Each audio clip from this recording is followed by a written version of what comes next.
Oui, mon frère, bonjour, comment tu vas? Je pense que tu vas bien. C'est Folie Podar à l'appareil.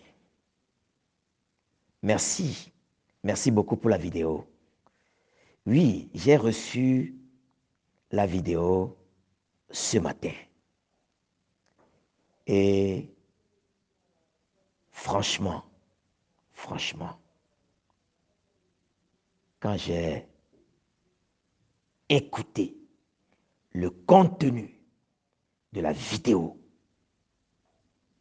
c'est-à-dire la dernière sortie de Monsieur Jean-Pierre Fabre, mon frère,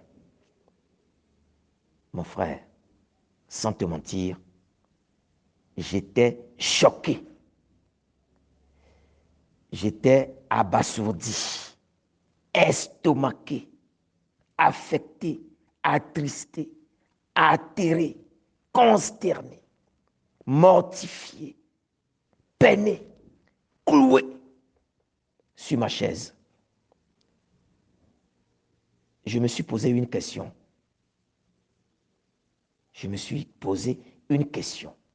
Mais qu'est-ce qui ne va pas? Qu'est-ce qui se passe dans ce petit Togo? C'est la question que je me suis posée.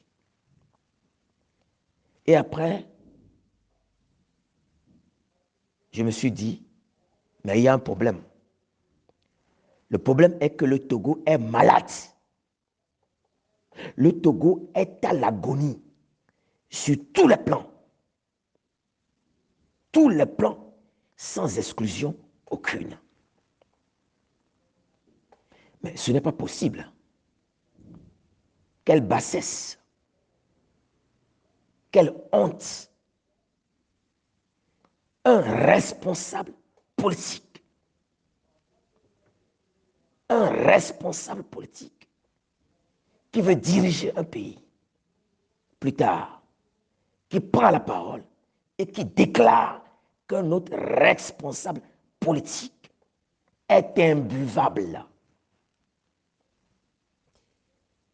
Est-ce que M. Jean-Pierre Fabre sait ce que l'avenir nous réserve? Je dis bien, hein, en déclarant que M. Agbéomé est invivable, je voudrais demander à M. Jean-Pierre Fabre s'il sait ce que l'avenir nous réserve. Mais ce n'est pas possible. Parce que pour moi,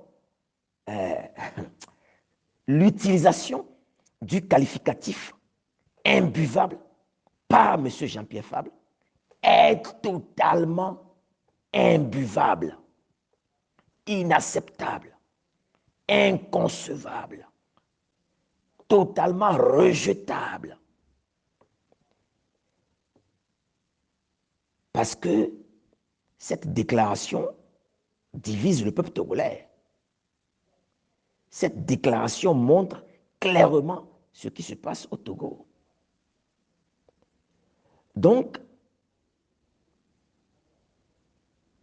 en 2010, lorsque M.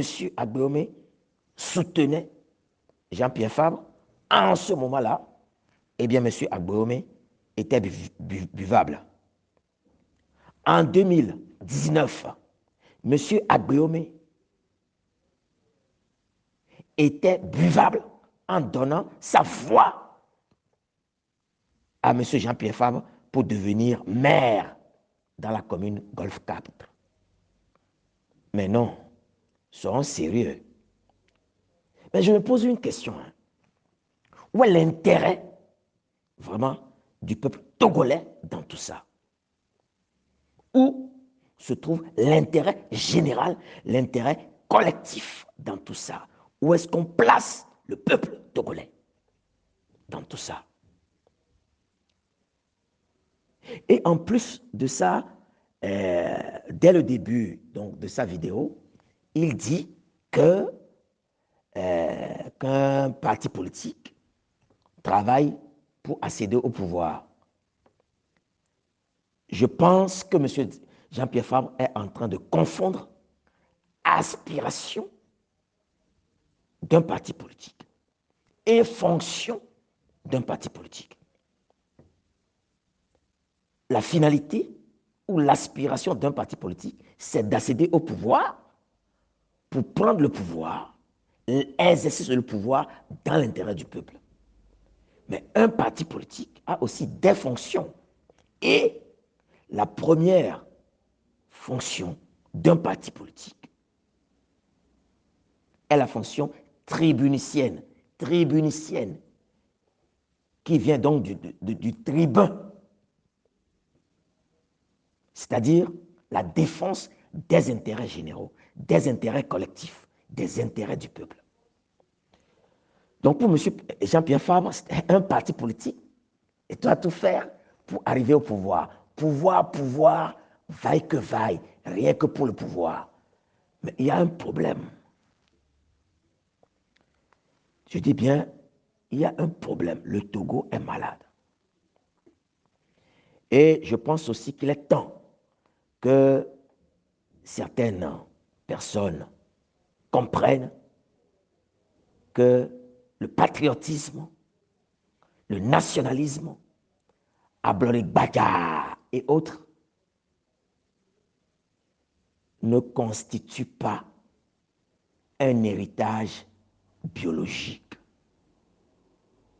Le patriotisme et le nationalisme ne constituent pas un héritage patrimonial. Un enfant qui voit le jour aujourd'hui peut devenir patriote. Donc, ce n'est pas un héritage biologique ni patrimonial. Ça relève tout simplement d'un droit extra-patrimonial. Donc, il ne faut pas que certaines personnes pensent que s'il va y avoir attenance au Togo, eh bien, l'attenance doit passer obligatoirement par eux. Mais il y a un problème. Et il faut mettre le peuple togolais au centre même de toutes les décisions. Je suis vraiment désolé. Je suis choqué par cette sortie de M. Jean-Pierre Fabre. Et il est temps, n'est-ce pas, qu'en tant que responsable d'un parti politique, qu'il se corrige. Merci beaucoup, mon ami. À bientôt. Franchement, la situation du Togo fait mal au cœur. À bientôt. Merci.